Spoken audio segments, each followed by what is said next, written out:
Means मला वेश्या सुद्धा म्हणण्यात आलं सख्या भावाने. झालेला ऍक्च्युली म्हणजे 15 ते 1 महिना मी म्हणजे जेवण तर करत होती, पण अजिबात मी झोपत नव्हती. मला खूप टेन्शन होतं, डिप्रेशन होतं. कारण माझं सेकंड म्हणजे 2 लग्न झालेले आहेत माझे. पुन्हा पैसा आला की सगळ्यांच्या नजरा फिरतात. आता जरी मी कमावत असेल, परंतु पॉसिबल आहे तेवढंच मी तुम्हाला देणार ना. सर्व तर मी तुम्हाला देऊ शकत नाही. परंतु ते म्हणतो ना, थोडासा ऊस गोड लागला की पूर्ण खायला बघतो माणूस. दिवस निघला की तुमची काही ना काही कॉन्ट्रोवर्सी असते आणि तो काही ना काही चालू राहते. आज मी मोहिनी हजारे चॅनल ओपन केलं तर तिच्यावर काही ना काही व्हिडिओ पडलेला असं, माझ्या लाईफ मध्ये हे घडते, माझ्या लाईफ मध्ये ते घडते. तुमची लाईफ अशी कशी? तुम्हाला नमस्कार, स्वागत आहे तुमचं पॉडकास्ट 18 मराठी या युट्यूब चॅनलमध्ये. तुम्हाला तर माहिती आहे, आपण प्रत्येक वेळेस नवीन नवीन युट्यूबर म्हणावं किंवा कुठल्याही क्षेत्रातले जे दिग्गज कलाकार असतात त्यांना आपण आपल्या चॅनलमध्ये पॉडकास्टसाठी बोलत असतो. तर याचप्रमाणे आज आपल्या चॅनलवर आलेले आहे युट्यूब क्षेत्रामधील सगळ्यात मोठे एक हस्ती, ज्यांचं नाव आहे मोहिनी हजारे. नमस्कार मॅडम, स्वागत आहे तुमचं आमच्या चॅनलमध्ये. नमस्कार सर. यांना कुठल्याही ओळखीची गरज नाही, कारण की खूप सारे यांचे सबस्क्रायबर आहेत युट्यूबला, इंस्टाग्रामवरही तेवढेच व्हायरल आहे, त्याच पद्धतीने फेसबुकवर पण त्याचे तेवढेच सबस्क्रायबर आहे. तर आजच्या पॉडकास्टला चालू करूया. मॅम, सर्वात आधी आम्हाला तुमच्याकडून एक जाणून घ्यायचं आहे की काय होतंय ना, आता तुम्ही आहेत विदर्भामधल्या आहेत, पण नेमके कुठल्या? कारण की तुम्ही कधी कारंजाचं नाव घेता, कधी तुम्ही अकोटचं नाव घेता, कधी तुम्ही अकोला येतंय आणि आता तुम्ही पुण्यात आहात. तर तुम्ही नेमक्या कुठल्या आहात? तुमचं सासर कोणतं आहे, माहेर कोणतं आहे, ते आम्हाला जाणून घ्यायला आवडेल. तर सगळ्यात पहिले माझी जन्मभूमी आहे अकोट, शेगाव जवळचा अकोट, 40 किलोमीटर. आणि मी जे कधी म्हणते कारंजा किंवा अकोला, तर अकोला हा आमचा जिल्हा असून कारंजा लाड हे माझं सासर आहे. बर. हा, तर भरपूर जण मला विचारतात की तुझं सासर कोणतं. तर जेव्हा कधी मी सासरी भेटायला जाते तर तेव्हा मी म्हणते मी कारंजा लाड इथे आलेली आहे.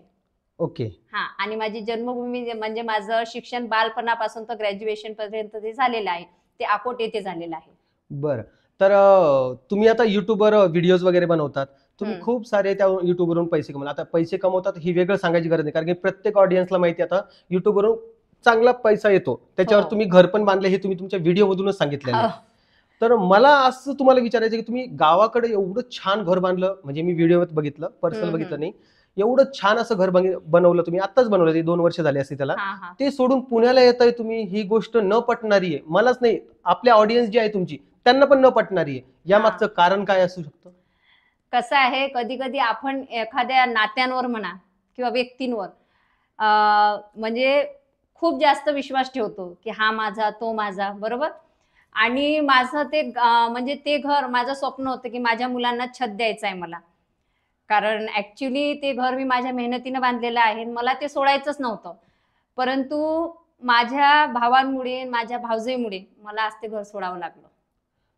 तुम्हाला असं म्हणजे ते घर आता तुम्ही एवढं स्वतःहून पैसे कमवून वगैरे बांधले, कसं असतं ना माणसामध्ये आयुष्यामध्ये, घर पाव बांधून आणि लग्न पाव करून असं बोलतात.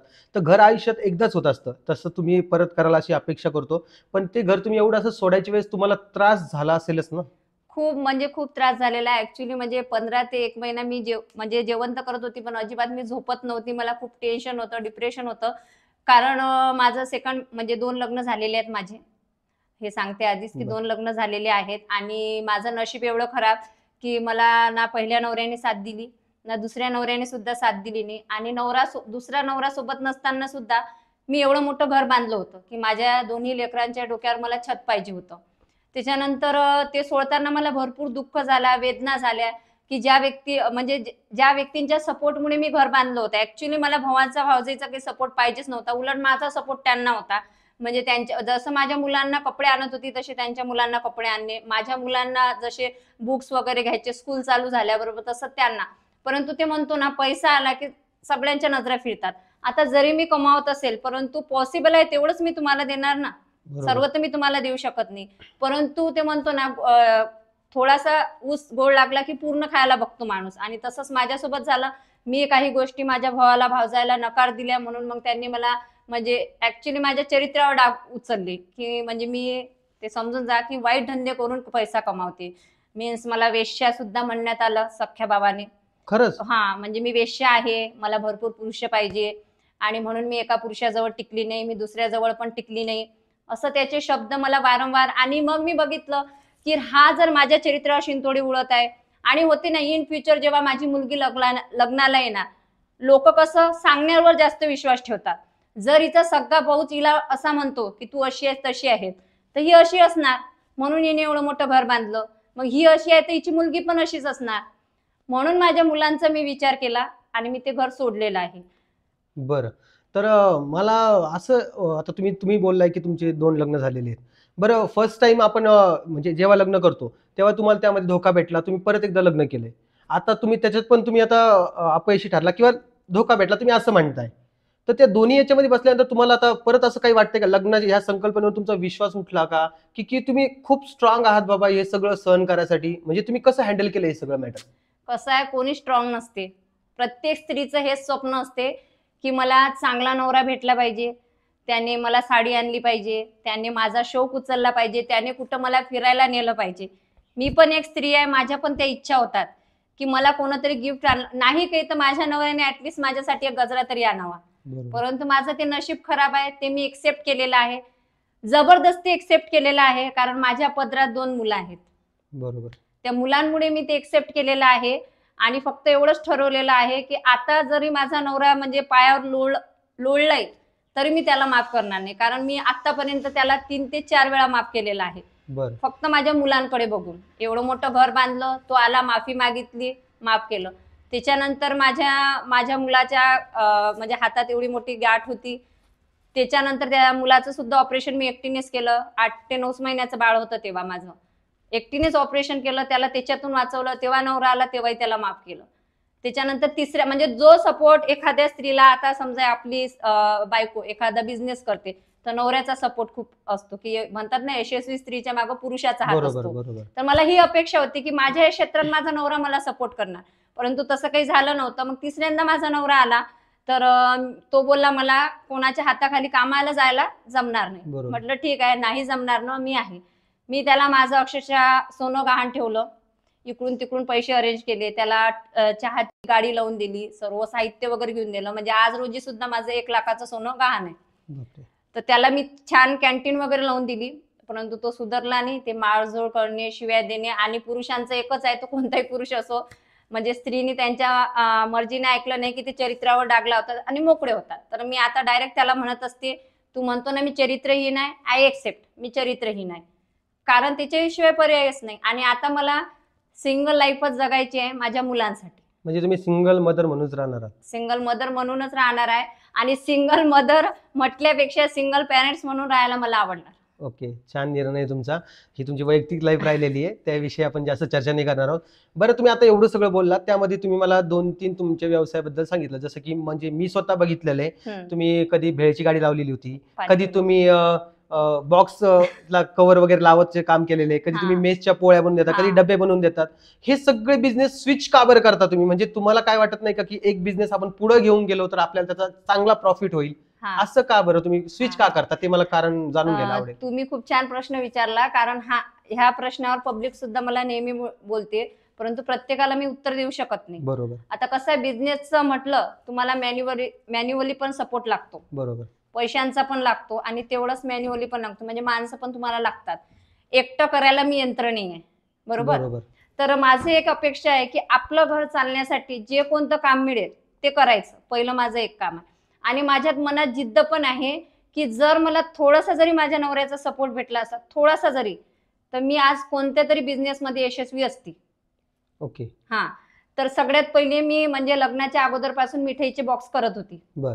म्हणजे 12वी पासून पप्पा ड्रिंक करत होते, तर डायरेक्टली माझ्या आईने पप्पांनी सांगितलं होतं आमच्याकडे पैसे नाहीत, इथून पुढे तुला काय करायचं ते कर. तर माझं ग्रॅज्युएशनचं म्हणजे 12वी ते ग्रॅज्युएशन हे शिक्षण मी त्या मिठाईच्या डब्यावर केलेलं आहे. तेव्हा आम्हाला 100 बॉक्स केले की 15 रुपये मिळत होते. बापरे. तेव्हा म्हणजे मी 12वीत असताना. आता किती मिळत आहे? आता 60-70 मिळतात. बरं, म्हणजे आता तुम्ही करताय काय कंटिन्यू? आता पुण्याला शिफ्ट झाले, आता गरज नसेल? आता गरज नाही, परंतु मध्यंतरी अकोटला असताना थोडंसं माझं युट्यूबचं पेमेंटचा प्रॉब्लेम झाला होता, म्हणजे कमी येत होतं. तर त्याच्यामुळे EMI वगैरे भरपूर होते, घर वगैरे बांधलं होतं, तर त्याच्यामुळे मी केल्या होत्या. तर डेलीला तेव्हा मी 400 ते 500 रुपये रोज पाळत होती. ओके. म्हणजे आवरून 10 वाजता बसत होती, तर त्याच्यानंतर रात्री 10 पर्यंत मी तेवढे डबे फिनिश करत होती करून. बरं, तुम्हाला असं वाटत नव्हतं का की 500 रुपये तुम्ही 10 ते 10 म्हणजे 12 घंटे काम करायचे त्याच्यासाठी? हा मग तुम्ही आता युट्यूबवर फुल टाइम करताय, हा बरोबर? हा युट्यूबवरून तुम्हाला ऑब्व्हियसली जास्त इन्कम भेटत असेल, हा ज्यामध्ये अजून काही काही नवीन नवीन फीचर्स ऍड झालेले, कारण की सोशल मीडियामध्ये अजून आपल्याला खूप सारे फीचर्स ऍड होत जातात आपल्या इन्कम हा, करण्यासाठी. तर तुम्हाला असं वाटत नव्हतं का तेव्हा आपला खूप सारा वेळ गेला, 10-10 घंटे आपण बसायचो, आपली पाठ दुखायची, आपले हात दुखायचे, हा लेकरं सांभाळायचे, त्यामध्ये ते बॉक्सला ते कव्हर लावायचं, हा तर मग तुम्हाला वाटत नाही का आपण खूप वेळ वाया घातला त्याच्यामध्ये? खूप म्हणजे खूप वेळ वाया घातला. आपल्याला माहितीच नव्हतं ना की युट्यूबवर आलो किंवा आपल्या सोशल मीडियावर आल्यानंतर आपण जर एखाद्या कंपनीशी जुळलो किंवा जसं आता मिशो, तर मिशो झालं, अमेझॉन, फ्लिपकार्ट ह्या ज्या कंपनी आहेत तर यांनी अफिलिएटेड मार्केटिंग सुरू केलेली आहे. बर, आपल्याला त्यांचा सेल करावा लागतो. सेल केल्यानंतर जेवढा सेल होणार त्या बेसवर आपल्याला कमिशन मिळतं. आपल्याला हे माहिती नाही. अफिलिएट मार्केटिंग ही सोशल मीडियाची खूप छान मार्केटिंग आहे की समजा तिथं तुमचं शॉप लागल्या जाते असे म्हटलं तर चालते आणि कोणतंही तुम्हाला इन्व्हेस्टमेंट न करता छान अर्निंग तुम्ही करू शकता. बर. हा आणि तुम्ही जे म्हणता मी बिझनेस बंद केले, हा. तर सांगते. तर डब्यांचं मी म्हणजे आधी मी कॉलिंगच्या जॉबला गेली बजाजच्या. तर तो जॉब मी म्हणजे सांगतो 1च महिना केला आणि पहिल्याच महिन्यात म्हणजे कॉलिंग वगैरे करून पहिल्याच महिन्याचं पेमेंट माझं 18,500 होतं. बर. म्हणजे ते सर तर एवढे खुश झाले होते की बापरे म्हणे मॅडम तुम्ही एकाच महिन्यात एवढं अर्निंग केली म्हणे. परंतु मग ना कसं होत होतं, मी तिकडे जात होती ना तर स्वराज तेव्हा खूप लहान होता माझा लहान मुलगा, तो जेवण नव्हता करत. मग मला तो एक दिवस त्याने जेवण नाही केलं, तो उपाशी झोपला. ते बघून मला खूप रडू आलं की ज्या मुलासाठी मी कमावते तो जर उपाशी झोपत असेल तर माझ्या कमावण्याला काहीच अर्थ नाही. बरोबर. मग तो जॉब मी स्किप केला. तिथूनच ते सर वगैरे भरपूर बोलत होते या म्हटलं नाही, माझ्या मुलांचे हाल करून मला कुठलंच काम करायचं नाही. त्यांच्यामुळे तो जॉब सोडला. त्याच्यानंतर मग मनात आलं की पाणीपुरीची गाडी लावायची आणि कोणत्याच कामाला मी लाजली नाही आजपर्यंत. मी केलं आणि मी जगाला दाखवलं पण की असं नाही की बाबा. मग मी ते पाणीपुरीची गाडी लावली. तर ऍक्च्युली मी म्हणजे गाडी लोटताना पण नेली आणि काही लोक असे म्हणत होती म्हणजे बिचारीला नवरा असून सुद्धा विधवासारखं जगायचं आहे असं तसं. ते ऐकून खूप म्हणजे खूप तेव्हा मी ना सांगते मी भरपूर रडत होती कोणी असं म्हटलं की. पण ते म्हणतात ना जास्त रडल्यामुळे कोरडे देऊन जातात डोळे. आता मला रडणं येत नाही. नाही, आता तुम्ही खूप स्ट्रॉंग झाले आहात. तर मला एक सांगा, आता तुम्ही हे सगळं युट्यूब वगैरे सगळं बाजूला ठेवूया आपण. हा युट्यूब, इंस्टाग्राम, फेसबुक जेवढं कोणतं सोशल मीडिया आहे तेवढं सगळं बाजूला ठेवू, ऍफिलिएट मार्केटिंग सुद्धा बाजूला ठेवू. हा तर हे सगळं तुमचं चालू व्हायच्या आधी तुम्ही स्टार्टिंग कधीपासून केली आणि त्याच्या आधीची तुमची लाईफ कशी होती? हा आधी ना मी म्हणजे हे मायक्रो फायनान्स मध्ये जॉब करत होती. बर. इसाब मायक्रो फायनान्स बर. म्हणजे जे नाही का गट वगैरे देतात हा हा हा हा. त्याच्यामध्ये जॉब करत होती. आणि तेव्हाच माझ्या पहिल्या लग्नाची डायव्हर्स प्रक्रिया चालू होती. तर आई म्हणजे माझ्या पहिल्या डायव्हर्सना माझ्या घरच्यांचा विरोध होता, घ्यायचा नाही म्हणून. पण मी घेतला. तर घरच्यांचा मला आधीपासून फक्त सपोर्ट राहायचा, पैशांचा वगैरे काही नाही असं मला ऑलरेडी भावानी आईने सांगितलं होतं. तर मग मला डायव्हर्सला पण लावायची होती आणि मुलगी पण माझ्या गळ्यात होती. त्याच्यामुळे आधी मी मायक्रो फायनान्स मध्ये जॉब केला आणि तिकडून मी फ्री झाली. त्याच्यानंतर मग तो जॉब चालू असतानाच माझं नाही, माझ्या पहिल्या नवऱ्याने मला चॅलेंज दिलं होतं. माझं म्हणजे स्वप्नही नव्हतं आणि मला हे माहिती नव्हतं की मी सोशल मीडियावर येणार. बर. आणि एवढ्या लोकांच्या घरात मी राज्य करणार. ऍक्टिंगचा सुद्धा मला येत नव्हता. ओके. की कसं कॅमेरा पकडायचं काय मला काहीच माहित नव्हतं. आणि ते म्हणतो ना एखाद्याने जर आपल्याला चॅलेंज दिलं ना तर आपण खूप काम जोराने करतो आणि मला चॅलेंज घ्यायला स्वीकारायला खूप आवडतात. तर माझ्या नवऱ्याने मला म्हणजे पहिल्या नवऱ्याने कोर्टात चॅलेंज दिलं होतं. बर. की म्हणजे एका मुलीच्या आईला कोणी एक्सेप्ट करत नाही, हा समाज तुला स्वीकारणार नाही आहे आणि तुला धावून माझ्याच जवळ यावं लागणार. म्हटलं ठीक आहे. तर तिथून मी निघाली तेव्हा टिकटॉक चालू होतं. तेव्हा टिकटॉक होतं. तर मी रडली आणि मी सहज मोबाईल हातात घेतला. तो माझा पहिला टिकटॉकचा व्हिडिओ. बर. आणि सहज एक व्हिडिओ बनवला. खरंच हा समाज असाच आहे का? जर एखाद्या मुलीचा डायव्हर्स झाला तर तिलाच दोष देणार का? खरंच हा समाज डायव्हर्स झालेल्या स्त्रीला स्वीकारणार नाही का? असा मी काहीतरी टिकटॉकला व्हिडिओ अपलोड केला. तेव्हा मला लाईक काय असतात, व्ह्यूज काय असते काही माहिती नव्हतं. परंतु तो व्हिडिओ ऑटोमॅटिकली एवढा व्हायरल झाला की दुसऱ्या दिवशी मी बघतो तर त्याला 15 की 16 लाख व्ह्यूज एका दिवसात. मला ते व्ह्यूज पण समजत नव्हते किती आहेत, परंतु तिथं टिकटॉकचे माझे भरपूर फॉलोअर्स वाढले होते. हा तर मग मी तिथून ते काम चालू केलं आणि ऑटोमॅटिकली म्हणजे त्याच्यावरच मी बोलत गेले. डायव्हर्सवर म्हणा, सिंगल मदर म्हणा. आणि मग कोणी मला तिथं कॉमेंट केली की त्यांना मी उत्तर देत लागली. अशी करत करत मी टिकटॉक मधून काही पैसे भेटायचे तेव्हा? नाही, टिकटॉक पासून 1 रुपया पण नाही, फेम फक्त. फक्त व्हिडिओज बनवायचे. बरं, मग तेव्हा टिकटॉकला तुम्ही व्हिडिओ बनवायचे, आता तो वेळ असं 2019, 18, 19, 20 हीच वेळ होती ज्यावेळेस टिकटॉक बॅन झालं, कोरोना वगैरे आला होता, ते सगळा प्रॉब्लेम झाला होता.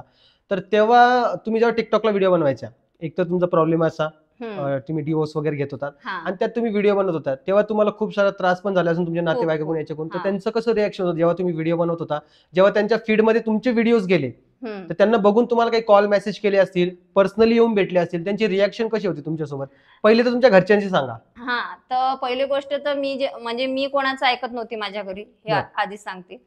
कारण म्हणजे पहिला माझा डायव्होर्स झाल्यानंतर त्या निर्णयात माझ्यासोबत कोणीच नव्हतं, त्याच्यामुळे घरच्यांच्या याच्यात मी एक बिघडलेली मुलगी डायरेक्ट.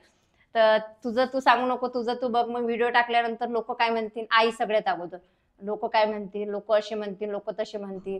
मग मावशी वगैरे म्हणजे जे आहेत दूरदूरचे ते कॉल करत होते की बाबा तिला सांग व्हिडिओ करू नको, काय होणार, पुढे मुलीचं लग्न करायचं आहे, असं आहे तसं आहे. किंवा मग कार्यक्रम वगैरे असले की आईला म्हणत होते तू एकटी आहे, तिला आणू नको, ती व्हिडिओ काढते, असं तसं.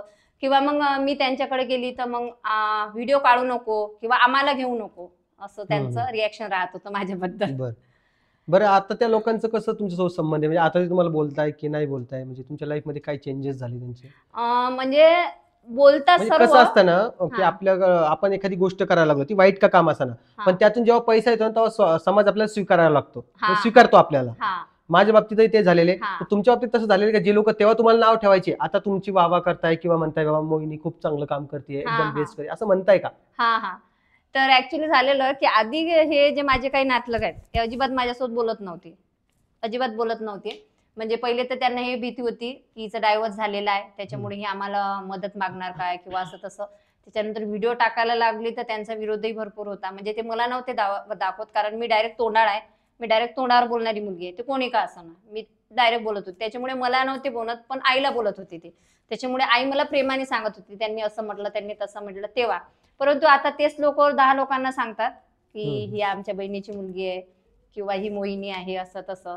ऍक्च्युली माझी एक मावशी ऍडमिट होते हॉस्पिटलमध्ये आणि तिथली नर्स बोलली ती मुलगी, तिच्यासोबत तुमचा आम्ही व्हिडिओ बघितला होता, ती तुमची मुलगी आहे का, खूप छान व्हिडिओ बनवते.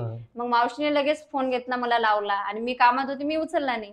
नंतर मी कॉल बॅक केला, अगं म्हणे ती नर्स म्हणत होती ती तुझी मुलगी आहे काय, मुलगी आहे, खूप खूप तारीफ करत होती म्हणे तुझी, म्हणे खूप छान व्हिडिओ बनवते, असं तसं म्हणत होते. मग मी बोलली, म्हटलं आधी तर तुम्हाला हे काम आवडत नव्हतं, आता म्हटलं तुम्हीच सांगताय की आमचीच मुलगी आहे. म्हणजे जे लोक त्यावेळेस विरोध करत होते तर आज ते स्वतः कॅमेरा समोर येतात मी व्हिडिओ करायला घेतला की.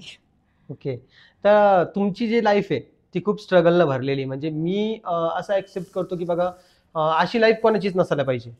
ते तुम्ही पण या गोष्टीला सहमतीत असाल म्हणते. म्हणजे कारण की दिवस निघला की तुमची काही ना काही कॉन्ट्रोवर्सी असते, नाही तर काही ना काही चालू राहते. आज मी मोहिनी हजारे चॅनल ओपन केलं तर तिच्यावर काही ना काही व्हिडिओ पाडलेला असं, माझ्या लाईफ मध्ये हे घडतंय, माझ्या लाईफ मध्ये ते घडते. तुमची लाईफ अशी कशी? तुम्हाला असं वाटत नाही का देवानं जर काही बाबा काही लिहून ठेवलं असं माझ्या लाईफ मध्ये, तर असं का बरं लिहिलं असेल? कारण की तुमच्या खूप साऱ्या कॉन्ट्रोवर्सीज होतात.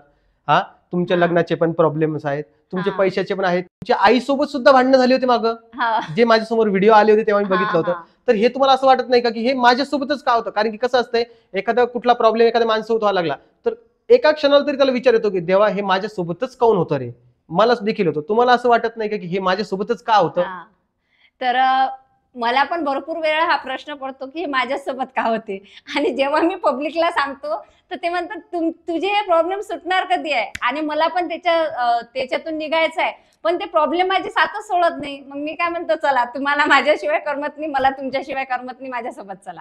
एक्सेप्ट करा. कशी आहे, एखादी गोष्ट आपण एक्सेप्ट करायला शिकतो ना तेव्हा त्या गोष्टीतून पळायला सोपी जाते. आता मी स्वतःहून काहीच करत नाही, तुम्हाला सांगते, मी स्वतःहून कोणताच प्रॉब्लेम क्रिएट करत नाही. मी बघते की प्रॉब्लेम माझ्या लाईफमध्ये व्हायला नको, परंतु ऑटोमॅटिकली तो प्रॉब्लेम कसा क्रिएट होतो मला पण कळत नाही. आता आईचं माझं थोडंसं वाजलं होतं मध्यंतरी, ते माझ्या एका रिलेटिव्हमुळेच वाजलं होतं. नंतर तिला तिची चुकी कळाली, परंतु आज परिस्थिती अशी आहे की तिला माझ्याशिवाय 2 मिनिटे करमत नाही. आता 8 दिवस झाले गेली, चालू आहे की कधी येतं. मी तिला पाठवली होती की मी 2-3 दिवसात येते, परंतु माझं काही काम आहे त्याच्यामुळे माझं जाणं होत नाही. म्हणजे आता अशी परिस्थिती आलेली आहे, मला असं वाटतं की 3 बाळ आहेत. स्वराजे नाही काही, म्हणजे तिला पण माझ्याशिवाय करमत नाही आणि मला पण खरंच माझ्या आईशिवाय. छान, आईचा सपोर्ट पाहिजे प्रत्येक कामामध्ये. तर मागं काय झालं होतं माहिती का, 1 वर्षापूर्वीची गोष्ट, 1 नाही 1.5-2 वर्षापूर्वीची गोष्ट. एक रोस्टर लोकांचा सुळसुळाट आला होता बघा, रोस्टर लोकांचा. आता मी का बोलतोय, कारण की मी पण पर्सनल एक व्लॉगर आहे, मलाही त्या गोष्टी सामना करावा लागला, तुम्हालाही. पण माझ्यापेक्षा 10 पटीने जास्त तुम्हाला सामना करावा लागला, कारण की व्लॉगर लोक काय करायचे, येऊन जाऊन मोहिनीने हे केलं, मोहिनीने ते केलं, बापरे. मोहिनीवर डेडिकेटेड व्हिडिओ असायचा त्यांचा, डायरेक्ट 10 मिनिटाचा 15 मिनिटाचा, ही असं का करते, ही तसं का करते. तर त्यावेळेस त्याला कसं तुम्ही हँडल केलं? ऍक्च्युली त्यावेळेस ना मी भरपूर डिप्रेशन मध्ये गेली होती. बरं. म्हणजे तुम्ही विचार करा की एक तर मी एकटी होती, हा, माझ्या फॅमिलीत कोणाचा सपोर्ट नाही, आणि सोशल मीडियावर कसं आहे, तुमच्या बॅक साईडला जर नवरा खंबीर असला ना तर लोक जरा कमी बोलतात किंवा रोस्ट कमी करतात. परंतु या सगळ्या लोकांना एक गोष्ट माहिती होती की मोहिनीच्या मागं खंबीर कोणीच उभं नाही, त्याच्यामुळे हिलाच टार्गेट. आणि एका दिवसाला 3-3, 4-4 व्हिडिओ पडायचे. बरोबर. आणि नियमाने यांचं असं ठरलेलं असतं की एका व्यक्तीवर तुम्ही एकदाच व्हिडिओ बनवू शकता. हा, परंतु जर मी साधं समजा झाडू जरी मारला ना त्याच्यावर पण रोस्ट होत होतो. मी विचार करत होती झाडू तर असंच मारतात, मग मी काय याच्यात चुकीचं केलं. बरं, मी आता हे बोलतोय की एक रोस्टर होते बघा, हा ज्यांना तुम्हाला 4 ते 5 वेळा किंवा 10-7 वेळा तरी रोस्ट केलं. हा किती वेळा केलं तुम्हीच सांगा आता? 8 ते 9 वेळा. 8 ते 9 वेळा तुमच्या हिशोबाने रोस्ट केलेले. हा. आता त्या व्यक्तीचं युट्यूब चॅनल नाहीये सध्या. नाही आता ते तुमचे जे सबस्क्रायबर आहे ते काय म्हणताय की त्यांना त्यांच्या कर्माची फळं भेटलेली, भेटली. ते वेगळा विषय राहिलेला आहे. हा. बरं, त्या युट्यूबर बद्दल तुमचं म्हणणं काय? माझं एकच म्हणणं होतं की एखाद्या व्यक्तीला तुम्ही तेवढाच त्रास द्या तेवढा तुम्हाला सहन होते. बरोबर. ऍक्च्युली तुम्ही करा रोस्ट, परंतु तुम्ही पब्लिकला सांगताय तुम्ही असे चॅनल डिलीट मारा, तुम्ही अशा चॅनलला रिपोर्ट करा, म्हणजे एखाद्याचे तुम्ही डायरेक्ट पोटावर पाय देताय ना. ठीक आहे ना, तुम्ही तुमचं काम करताय, आम्ही आमचं काम करताय, पण आम्ही म्हणतोय काय काही करा. तर मी म्हणजे तेव्हा हे करत होती की बघत होती यांची मजा, परंतु ते म्हणतो ना की तुमच्या मुळे देवाजवळ कोणी रडलं नाही पाहिजे. बरोबर. आणि माझा स्वामींवर खूप विश्वास आहे की ज्या ज्या लोकांसाठी मी देवाजवळ रडली ना त्यांना त्यांच्या कर्माची फळं भेटली. हे माझा स्वतःचा अनुभव आहे आणि तो मलाच माहिती आहे काय अनुभव आहे. एवढे सगळे युट्यूबर आपले रोस्टर्स आहे, कोणासोबत पर्सनली फोनवर बोलणं झालेले? कोणासोबत नाही. कोणासोबत झालेलं नाही? एका व्यक्तीसोबत झालं होतं. बरं. आणि त्यांनी म्हणजे मला धमकावलं होतं, तुला अटक होऊ शकते, तुला असं होऊ शकते, तुला तसं होऊ शकते, खूप धमकवण्याचा प्रयत्न केला होता. बरं. हा, मग या सगळ्याला तुम्ही सामना कसा, म्हणजे खचल्याने? मी घाबरली नाही. मी म्हटलं तुम्हाला जे करायचं ते तुम्ही करू शकता, बेस्ट ऑफ लक. बर, तर चला आपण हे विषय बाजूला ठेवून देऊ, कारण की नाहीतर आपला पॉडकास्ट सुद्धा त्याच लाईन मध्ये जाणार रोस्टरच्या. तर ठीक आहे, आपण तो वेगळा ठेवून देऊया. बरं, मला सांगा, तुम्ही आता डेली व्हिडिओ बनवता, डेली ब्लॉग बनवता, आता सध्या तुमची कमी झाली असतील, 2 दिवसाला 3 दिवसाला व्हिडिओ जात असतील, पण तुम्ही पहिले डेली टाकायचा, किंवा आता पण आपण डेली म्हणून समजू. तर डेली साठी तुम्ही विषय काय आणता बाबा, की लोक एवढे येऊन तुमच्या याच्यावर बघतात, 15,000, 20,000, 30,000, 40,000 असे एवढे व्ह्यूज जातात? कारण की कसं असतं, आता नॉर्मली एक युट्यूबर असतो, तर मला देखील व्ह्यूज जातात, ते मीच तुम्हाला विचारतोय, ते चुकीचं आहे, पण एक तुम्ही सांगा, कारण की ऑडियन्सला तुमच्या तोंडून ऐकायचं की तुम्हाला तुमच्या व्हिडिओ असं काय असतं की लोकांना खूप आवडतं बाबा, दररोज येऊन बघतात, मोहिनीताई असं, मोहिनीताई तसं, काय तुम्ही देता आणि विषय कसा निवडता तुम्ही? माझं ना कसं आहे, माझं रिअल कंटेंट आहे. बरं. म्हणजे त्याच्यात मी फेक काहीच दाखवत नाही. माझ्या घरात जर मुलाने चुकीचं वागलं असेल तर मी ते चुकीचंच दाखवते की त्याने हे चुकीचंच केलेलं आहे, आणि कुठंतरी ना म्हणजे रिअल असल्यामुळे ते लोकांना आवडतं. त्याच्यात फेक राहत नाही, एडिटिंग जास्त राहत नाही, आणि कॉमेंट असतात मला काहीतरी कॉमेंट्स, की जसं माझ्या नवऱ्यावरून किंवा माझ्या सासरकडच्यावरून अशा मला कॉमेंट्स असतात. मग त्या प्रश्नाचं उत्तर मी त्या व्हिडिओ मार्फत देत असते. म्हणजे माझं कामं करताना पण जसं लोकांचं म्हणणं असते व्हिडिओज करत बसते का, मग मी त्यांना ते कामं पण दाखवते की मी कामं पण करते, मी व्हिडिओ पण करते आणि तुमच्या प्रश्नाची उत्तर पण देते. बरं, सध्या तरी सगळे लोक तुम्हाला वाईट कमेंट करायची 4 वेळा विचार करतात, कारण की तुम्ही त्यांना उत्तम प्रकारे नाही, अतिउत्तम प्रकारे उत्तर देतात. माझं कसं म्हणणं आहे, जिथं मी चुकत नाही ना तिथं मी झुकत नाही, आणि कोणी झुकायला नको. तुम्ही जर एखाद्याचा अरे शब्द स्वीकारला ना तर तो 10 जण अजून तुम्हाला बोलणार, पण ते एकाचं जर तुम्ही तोंड ठेचलं ना ते 10 जण येण्याची हिंमत करतील नाही. बरं, मी तुम्हाला एक पर्सनल क्वेश्चन विचारतोय की आता ठीक आहे, एक समजा अमुक व्यक्ती आहे, त्याने तुम्हाला वाईट कमेंट केलेली, ठीक आहे, त्यानं कमेंट केली, तुमच्या व्हिडिओला गेलेले 15,000 व्ह्यूज, 15,000 व्ह्यूज मधले 100 लोकांना ती कमेंट वाचली, ठीक आहे. त्या 100 लोकांना कळालं की बाबा मोहिनीला असं असं हा बोललेला आहे, पण त्या व्यक्तीची कमेंट घेऊन तुम्ही व्हिडिओ बनवता ज्याला 1 मिलियन व्ह्यूज जातात, तर तुम्हाला असं वाटत नाही की ती कमेंट तुम्ही इग्नोर करू शकलात असता? म्हणजे तुम्ही ती कमेंट वाचून अजून त्याला प्रसिद्धी देताय किंवा तुमच्याबद्दल किती कोण वाईट बोलतंय हे करताय, मग तुम्ही हे फेम साठी करताय की तुम्हाला ती डिलीट पण करता आली, तुम्ही डिलीट का बरं करत नाही मग कमेंट? कशा काही अशा कॉमेंट असतात की जे स्वतः मी डिलीट करते. बरं. म्हणजे जर मला पर्सनली बोललं किंवा शरीरा वगैरे बोलले तर ते मी डिलीट मारते. परंतु काही काही अशा कॉमेंट्स असतात की त्या चुकीच्या असतात, म्हणजे त्याच्यामुळे चुकीचा संदेश जातो. आता एका व्यक्तीने काही दिवसापूर्वी कॉमेंट केली होती की तो व्यक्ती माझ्या गावचा आहे. बर. आणि तो माझ्या गावचा असून तो मला जवळून ओळखतो. बर. आणि माझे भरपूर लफडे आहेत आणि काय पहिला सोडला, दुसरा सोडला आणि तिसरी शोध मोहीम चालू. बर. अशी ती कॉमेंट होती. तर त्याच्यामुळं बाकीच्या कॉमेंट मी इग्नोर करतच असते आणि काही कॉमेंट तुम्ही म्हणता इग्नोर करू शकता, परंतु काही कॉमेंटचं उत्तर देणं पण आवश्यक असते. जसं काही कॉमेंट असतात, नवरा असताना टिकली का लावते. आता टिकली वास्तविक पाहता आईच्या घरची असते, तर तो हा नॉर्मल विषय आहे ना, मग त्याचं प्रश्नाचं उत्तर पण द्यावं लागते. आता ह्या पुरुषाने जे कॉमेंट मला केली होती मी डिलीट करू शकली असती, परंतु त्या कॉमेंटला 50 लाईक होती. बरोबर. त्या 50 पैकी जे कोणी असाल त्यांना तर ते कॉमेंट खरी वाटली ना, की हा माझ्या गावचा आहे म्हणूनच याने माझ्या व्हिडिओ खाली कॉमेंट केली, म्हणून मी त्या व्यक्तीला उत्तर दिलं. आणि आज रोजी सुद्धा तो व्हिडिओ माझ्या आयडीला आहे, जो मी कधीच डिलीट करणार नाही, कारण त्या व्हिडिओ मुळे मला अजून निगेटिव्ह कॉमेंट बंद झाल्या. ओके. हा, म्हणजे ज्या 15% होत्या त्या सुद्धा बंद झाल्या. बर. त्याच्यामुळे माझ्या सेफ्टीसाठी मी ते करते. ठीक आहे. पुढचा प्रश्न असा आहे, आता तुम्ही व्हिडिओज बनवतात, 2 प्रकार असतात व्हिडिओचे जे तुम्ही तुमच्या याच्यात वापरता. तुम्हाला माहिती 2 प्रकार कोणते? तर तुम्हाला पर्सनल माहिती आहे का? नाही माहिती. मी सांगतोय. तुम्ही तुमच्या व्हिडिओत काय करता, एक तर दिवसभराचं रुटीन घेता, फास्ट फॉरवर्ड करता, त्याला व्हॉइस ओव्हर करतात. बरोबर. तो झाला एक प्रकार. दुसरा आहे तुम्ही सेल्फी कॅमेरामध्ये लोकांसोबत कन्व्हर्सेशन करता. तर यापैकी तुम्हाला बेटर कोणतं वाटतं, की सेल्फी कॅमेराने व्हिडिओ काढणं का ते तुम्ही फास्ट फॉरवर्ड करता? कोणतं सोपं वाटतं आणि बेटर कोणतं वाटतं? मला सेल्फीतच बेटर वाटतं, परंतु काही काही असं असते की जे आम्हाला त्या कंटेंट मध्ये सुद्धा, जसं एखादं किचन प्रोडक्ट झालं, हे ते झालं, तर आम्हाला त्या कंटेंट मधूनच ते दाखवावं लागतं. बरं. पण ते फास्ट फॉरवर्ड केलेले तुम्हाला वाटत नाही का तिथं रीच कमी होते? कारण की डेली लोक तुमचं घर साफ करणं काय बघतील, असं तुम्हाला वाटत नाही? नाही, मला वाटत नाही, कारण माझ्या प्रत्येक त्या कंटेंटला लोकांचे भरपूर व्ह्यूज असतात. बर. ठीक आहे. आता ही युट्यूब जे आहे, आता तुम्ही युट्यूबवर व्हिडिओज बनवता, इन्स्टावर बनवता, फेसबुकला बनवता, ठीक आहे. तुम्ही एखाद्या पब्लिक प्लेसला जाता, जसं की तुम्ही लास्ट टाइम एक रील टाकली होती की मी तुळशीबागेत येणार आहे, त्यावेळेस तुमचे बरेचसे सबस्क्रायबर आले, 4 चौघ तुमच्याकडे आले, बाबा एवढे सगळे लोक उभा आहे, त्यातले 4 चौघ तुमच्याकडे आले की मोहिनीताई मला एक तुमचा फोटो पाहिजे. ते फोटो काढत असताना तुमची फिलिंग कशी असते? कारण की ही फिलिंग पैशात विकत घेण्यासारखी फिलिंग नाहीये, ही सेलिब्रिटी सारखी फिलिंग आहे. तर त्यावेळेस तुम्हाला काय वाटतं बाबा की हे फोटो काढायला आले तर आपल्याला, म्हणजे कशी फिलिंग येते तुम्हाला? खूप छान फिलिंग येते, म्हणजे असं वाटते आमदार झाली मी. खूप छान फिलिंग येते की चला आज आपण कोणत्या तरी चांगल्या याच्यावर पोहोचलो, म्हणून कोणीतरी आपल्याला म्हणजे रिस्पेक्टफुली म्हणते की एक सेल्फी द्या ना, एक सेल्फी द्या ना. आणि काही काही लोक तर अक्षरशः असे असतात की म्हणजे आपल्याला पाहून म्हणजे त्यांचे अश्रू थांबत नाही. असे पण काही काही लोक भेटलेले आहेत की जे सांगतात की तुला बघून आम्हाला रडावं वाटते किंवा असे पण असतात. बरं.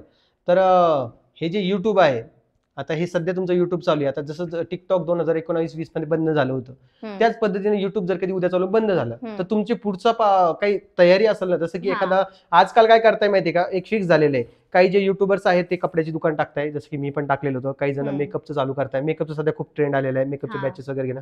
तुमचं जसं काही फ्युचर प्लॅनिंग आहे का की तुम्ही हे करू शकता बाबा? आता दिवाळी झाली की माझं प्लॅनिंग आहे, मला बिझनेस वुमन बनायचं आहे. आता कुठला बिझनेस करा, रिव्हील करू शकता? हा, मला ना म्हणजे आधीपासून मला ना खाण्यात खूप इंटरेस्ट आहे. बर. आणि मला खाण्याचंच काहीतरी इथं चालू करायचं आहे, एक तर मेस किंवा नाश्ता सेंटर, जिथं म्हणजे चहा वगैरे, नाश्त्यांचं वगैरे, आणि विदर्भातले रेसिपी ठेवणार आहे मी.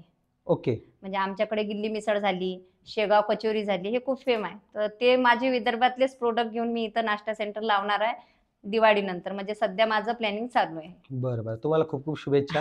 आता तुम्ही सिंगल सध्या एकटेच राहतात आणि सिंगल आहात, ठीक आहे. तर आता तुम्ही जे व्हिडिओ शूट करतात, तुम्ही पर्सनली व्हिडिओ तुमची शूट करता ट्रायपॉडला लावून किंवा सेल्फी कॅमेरामध्ये.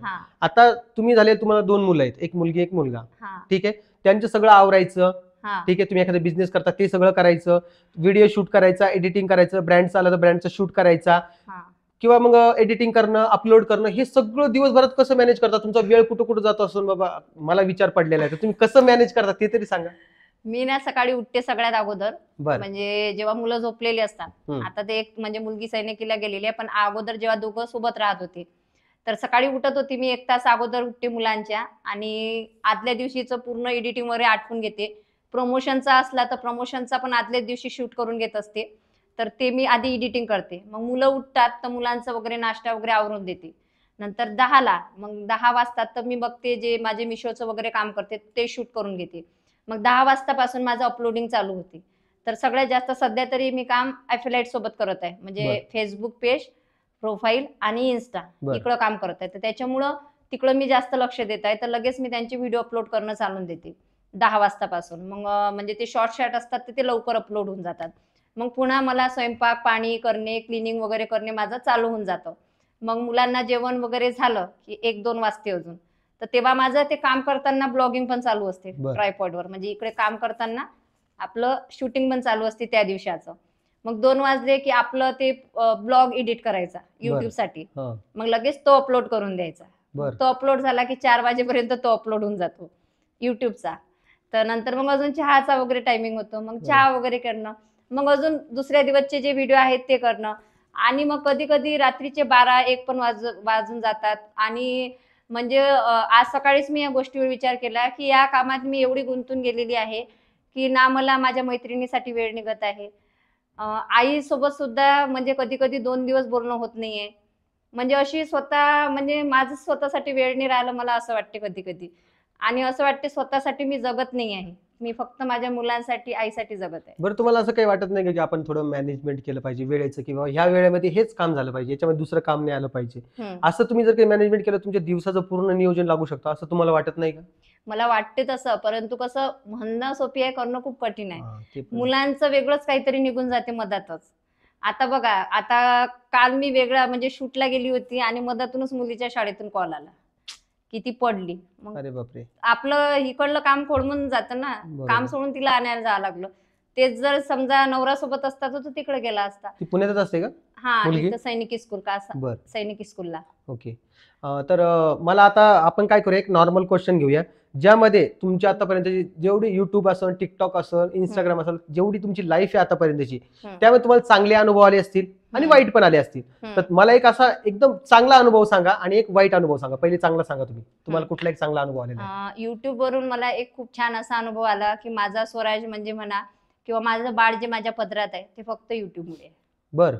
त्याला मरणाच्या म्हणजे त्याला आणि मला मरणाच्या दारातून फक्त युट्यूबमुळे वाचलो आम्ही. बरं. हा, कारण माझ्याकडे पैसे नव्हते, डिलिव्हरी झाली होती, माझ्या पोटात गोळाही होता, प्लस बाळही होतं. तर आणि तेव्हा आयडी खरंच माझी खूप लहान होती, 10 की 15 हजाराचीच होती. परंतु तेव्हा मला युट्यूब कडून 60 ते 70 हजार मिळाले, ज्याच्यामुळं आमच्या दोघांचा जीव वाचला आणि आम्ही हॉस्पिटलचं बिल दिलं आणि सुखरूपपणे घरी आलो. आणि आज रोजी माझं बाळ 4 वर्षाचं माझ्या पदरात आहे, ते फक्त युट्यूबमुळे. वा वा वा, खूप छान. आणि वाईट अनुभव? वाईट अनुभव आहे माझ्या आयुष्यातला युट्यूबवरचा की मैत्री करून खूप हे झालं. म्हणजे ज्या ज्या लोकांसोबत मी मैत्री केली त्यांनी माझी पर्सनल लाईफ रोस्टर लोकांपर्यंत पोहोचली आणि मला खूप म्हणजे खूप रोस्ट करण्यात आले आणि काही कायदेशीर कारवाई सुद्धा माझ्यावर झाली याच्यामुळे. बरं, म्हणजे हे सगळे प्रॉब्लेम्स आले, ते एकदम वाईट काळ होता, तो निघून गेला खूप खूप. बरं, आता हे तुमचं युट्यूबचं चॅनल आहे, तुम्ही ज्याच्यावर ब्लॉग बनवतात, तर तुमच्या ओळखीमधला किंवा तुमचं असं स्वप्न आहे का की बाबा या युट्यूबरनं माझ्या घरी यायला पाहिजे, मी एका व्हिडिओत घ्यायला पाहिजे, असं कुठला युट्यूबर आहे ज्याचं तुम्ही नाव घेऊ शकता व्हिडिओमध्ये आणि त्याला तुमच्या व्हिडिओमध्ये घेऊ शकता? म्हणजे असं तर कधी विचारच नाही केला मी. पण एक स्वप्न असेल ना की हा किती छान युट्यूबर आहे बाबा, याच्याकडे जाऊया आपण वगैरे. ती मला ज्या क्रिएटरमुळे काम मिळालेलं आहे अपलाईडचं, त्या व्यक्तीनं माझं घरी यावं मला खूप वाटते. नाव सांगू शकता त्यांचं? सृष्टी. ते युट्यूबर आहेत का? हा, हिंदी क्रिएटर आहे आणि 21 मिलियनची त्यांची आयडी आहे. वा वा, म्हणजे त्या कॉन्टॅक्ट मध्ये तुमच्या? हा, खूप छान. म्हणजे ऍक्च्युली त्यांचं बोलणं आहे, मला सांगायचं आहे की म्हणजे त्यांनीच मला काम दिलेलं आहे ॲफिलिएट. कारण मध्यंतरी माझं म्हणजे खूप डल परिस्थिती झाली होती. तर अचानकपणे म्हणजे एका व्यक्ती थ्रू त्या कॉन्टॅक्टमध्ये आल्या आणि त्यांना मी माझी आणि सेम माझ्यासारखीच त्यांची स्टोरी आहे, पण हजबंड खूप सपोर्टिव्ह आहे. तर मग माझं जेव्हा पहिल्यांदा पेमेंट आलं तर मी म्हणजे अक्षरशः त्यांच्यासोबत बोलली. तर त्यांनी मला सांगितलं, मोहिनी रो मत, मैं आपके साथ आखिरी दम तक हुए. आज मोहिनी को इतना पेमेंट आया, एक दिन मोहिनी को 10 लाख पेमेंट आएगा. वा वा वा. त्यांचे शब्द. आणि मी तिला क्वेश्चन केला, आता ऍटलीस्ट 22 मिलियनची आयडी म्हटल्यावर युट्यूबची आणि इन्स्टाची 10 मिलियनची आयडी, रिप्लाय पण नाही करू शकत. तर मी सहज कॉलवर बोलली, क्या मैं आपको मिल सकती हूँ? तर तिकडून रिप्लाय आला, मिल सकती नहीं, अपने को मिलना है, जल्दी से आओ, मैं वेट कर रही हूँ आपका. वा वा वा. तर तिला भेटायची खूप माझी इच्छा आहे. खूप छान. आता आपण शेवटच्या टप्प्याकडे जातोय, जिथं मी तुमची अर्निंग विचारणार आहे. आता कसं असतंय ना, जे पॉडकास्ट बघायला येतात किंवा कुठलाही, आता माझ्यासारखा नॉर्मल प्रेक्षक जर कधी असला, तर मला असं मनामधून विचार असतो, मी जर कधी तुमची दररोज व्हिडिओ बघत असेल, मोहिनी किती कमवते महिन्याला, मोहिनी किती कमवते, किती रुपये कमवते. कारण की ती जर कधी 12 घंटे जर कधी ते 500 रुपये कमवण्यासाठी बॉक्सला जे पॅकिंग करते 12 घंटे तरी त्यात घालू शकते, तर मग युट्यूबवरून किती पैसे येत असतील. कारण की तिने स्वतःच घर पण बांधलं आणि एकीकडे ती 500 रुपये पण कमवते. हे दोन वेगळे विषय राहिलेले आहे. तर मला तुमची युट्यूबची अर्निंग सांगा, फेसबुक इन्स्टाची जी अफिलिएट करतायत त्याची पण अर्निंग सांगा, आणि ब्रँड प्रमोशन कशी येतात ते पण सांगा मला. आधी युट्यूब कडून छान अर्निंग होती माझी. आधी म्हणजे जेव्हा युट्यूबवर कोणी नव्हतं, बरं, म्हणजे आम्ही टिकटॉक वाले कमीच क्रिएटर होतो, तेव्हा अर्निंग खूप छान होती, हे तुम्हाला पण माहिती आहे. बरोबर. पण आता कसं जास्त क्रिएटर झाल्यामुळे अर्निंग मला साधारणतः युट्यूब कडून समजा 17-18 पर्यंत येते सध्या. सध्या. आणि फेसबुक वरून मला 12 ते 13, बरं. म्हणजे ब्लॉगिंग रील्स वगैरे टाकले तर. आणि त्याच्यानंतर अफिलिएट कडून साधारणतः मला कधी 30 येते, कधी 40 येते. असं सगळं मिळून तुम्ही 70 ते 80 हजार रुपये महिन्याला हा. कमवतात. हा, तुमची युट्यूबवरून सगळ्यात हायेस्ट आलेली अर्निंग किती एका महिन्याची, सगळ्यात जास्त एकच वेळा आली होती किती? 90,000. बापरे. हा. आणि ते म्हणजे कुठली सिच्युएशन होती? कारण की ब्लॉगर लोकांच्या लाईफ मध्ये काही हा. वेगळं झालं. ते ऍक्च्युली असं झालेलं, तेव्हा स्वराज 3-3.5 महिन्याचा होता, आणि माझे हे सेकंड हस्बंड आहे, हे मला भरपूर मारून गेले होते. आणि म्हणजे इतकं मारलं होतं ऍक्च्युली, माझा डोळा वगैरे सुजल, तोंड वगैरे सगळं फोडून गेले होते. आणि मी आणि डेली रुटीन शेअर करत होती, त्याच्यामुळे ब्लॉग गेला नाही की तुम्हाला माहिती आहे आज बरोबर. ब्लॉग का नाही आला. आणि मी म्हटलं जर मी 8 दिवसांना दाखवणार, पब्लिक मला विचारणार तुझ्या थोबाडावर कोणी मारलं. बरोबर. मग मी डायरेक्ट व्हिडिओ पोस्ट केला होता की पुनर्विवाह करून मी खूप मोठी चूक केली. बर. हा माझा ब्लॉग होता, आणि तो ब्लॉग प्रचंड व्हायरल झाला. म्हणजे माझी आयडी तेव्हा 20-25 हजाराची होती, तर डायरेक्ट 50-60 हजारावर गेली. आणि तो व्हिडिओ 10 मिलियनच्या पर्यंत गेला होता, आणि त्या महिन्यात माझी अर्निंग खूप छान झाली होती. बर. तर लोकांचा असं एक पॉइंट ऑफ व्ह्यू असतो की तुम्ही युट्यूबला व्हिडिओ बनवता, तुमची 2 लाखाची आयडी, तुम्हाला प्रत्येक महिन्यात पेमेंट येते. पण त्यांना काय माहिती, आपल्याला डॉलर कमवावं लागतात, $100 झाल्यानंतर पेमेंट निघत असते. तर असा एखादा महिना होता का की जिथे तुमची पेमेंटच नाही आली, $100 झालेच नाही तुमचे? हो, झालेले तुमच्यासोबत? हा झालेला आहे, 3-4 वेळा झालेला आहे. बापरे. म्हणजे कधी कधी असं झालं होतं की माझा मुलगा मधात भरपूर आजारी पडत होता, तर त्याच्यामुळे व्हिडिओ टाकणं पॉसिबल नव्हतं होत. बर. तर असं झालेलं आहे, 2-3 वेळा झालेलं आहे. ओके. नाही, आता सध्या सगळं व्यवस्थित आहे, हा, आता आणि व्यवस्थित असंच आहे. व्यवस्थित राहावं अशी आपण हा. अपेक्षा करू. तर आपले जे व्ह्युअर्स आहेत, आता हे पॉडकास्ट बघणारे खूप सारे लोक आहेत, तुमचे पण ऑडियन्स आलेले असणार, वेगळी पण ऑडियन्स आलेली असणार, त्यांच्या सगळ्यांसाठी तुम्ही काय एक सल्ला द्याल की व्हिडिओज बनवा, किंवा काय तुम्ही काय सांगाल त्यांना तुमच्या? कसं आहे, सोशल मीडियावर व्हिडिओ बनवण्यासाठी बर. तुम्हाला खूप काही सहन करावं लागते. तुमच्याकडे बॅक सपोर्ट असणे खूप महत्वाचं आहे. म्हणजे बरोबर. जर तुम्हाला कोणी बोललं वगैरे तर तुमच्या घरच्यांनी टेन्शन नको घ्यायला. नाही तर मग आपल्याला कोणी बोललं की घरचे आपले, कसं मी जर युट्यूबर आहे तर माझ्या घरच्यांचं लक्ष कॉमेंटवर फक्त, बर. कोणीला काय बोलते, मग आपल्याला हा. कोणी वाईट बोललं की त्यांना टेन्शन येते. तर बॅक सपोर्ट मजबूत असणे खूप आवश्यक आहे. दुसरं, तुम्ही स्ट्रॉंग असणे खूप आवश्यक आहे. निगेटिव्ह आणि पॉझिटिव्ह दोन्ही कॅपेबल, म्हणजे शक्ती असली पाहिजे सहन करायची. कारण इथं जेवढा फेम भेटते तेवढी आपली बदनामी पण होते 100%. तर बरोबर. आणि सोशल मीडियावर भरपूर पैसा आहे, सांगते भरपूर आहे. म्हणजे इथं तुम्ही अफिलाइट करू शकता, ब्रँड प्रमोशन करू शकता, आणि प्रमोशनही भरपूर. म्हणजे आधी कसं होते, मॉडेल किंवा हिरोईन आहे त्यांनाच म्हणजे कोलॅबोरेशन मिळत होतं ना, बरोबर. आता सर्व आपल्याला मिळतं. बरोबर. त्याच्यामुळे इथं भरपूर पैसा आहे, फक्त तुम्हाला योग्य रीतीने काम करावं लागते. आणि बरं. त्या वेळेने जर तुम्ही चाललं तर तुम्ही सुद्धा छान पैसे अर्निंग करू शकता. बर. तर एक जनरल क्वेश्चन विचारतोय की म्हणजे आता पॉडकास्ट एंडकडे जातोय आपला. हा. तरी आता तुम्ही एवढे मोठे युट्यूबर झालेले, एवढे कॉन्ट्रोवर्सी केलेले आहेत, आता म्हणजे आता एक लोकांच्या डोक्यात एक झालेले, जो व्यक्ती कॉन्ट्रोवर्सी करतो तो बिग बॉसच्या घरात जातो. बरोबर. जर कधी पुढे चालून, म्हणजे आता येणारा सीझन असो किंवा तिच्या पुढचा असो, तुम्हाला जर की बिग बॉस मधून ऑफर आली तर तुम्ही ती स्वीकाराल का? कारण की तुमच्या मागे 2 मुलं पण आहेत, परत आई पण आहेत, हे सगळं कसं करणार? कारण की तुम्हाला बॅकला कोणता सपोर्ट नाहीये. हो, तर ती जर कधी ऑफर आलं, तिला तुम्ही नाकाराल की स्वीकाराल? स्वीकारणार मी. माझं स्वप्न आहे बिग बॉक्सला जायचं. आहे स्वप्न. वा वा वा, छान. आणि त्याच पद्धतीने तुम्ही वाटचाल पण करतात, हा. खूप चांगलं आहे.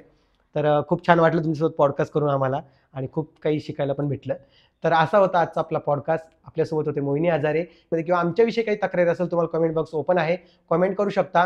पुढचा पॉडकास्ट जेव्हा आहे तुम्हाला कोणाचा पाहिजे ते पण आम्हाला सजेस्ट करा. व्हिडिओ जर काही आवडला असेल तर लाईक करा, कमेंट करा, शेअर करा, सबस्क्राईब देखील करा.